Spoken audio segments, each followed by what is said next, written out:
Good morning everyone. আজ morning ওয়াকে গিয়ে বেশ অনেকদিন পরই সূর্যি মামার দেখা মিলল।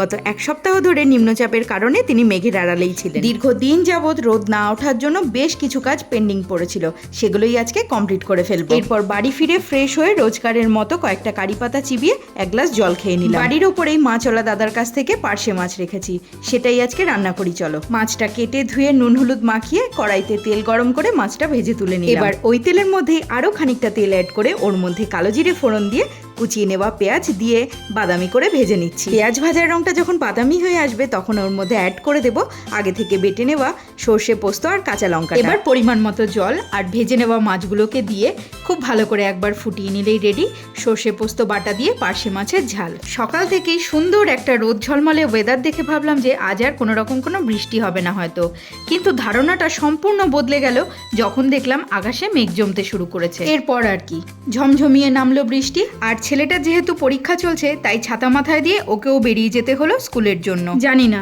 এই বৃষ্টি এখনো আরো কতদিন চলবে।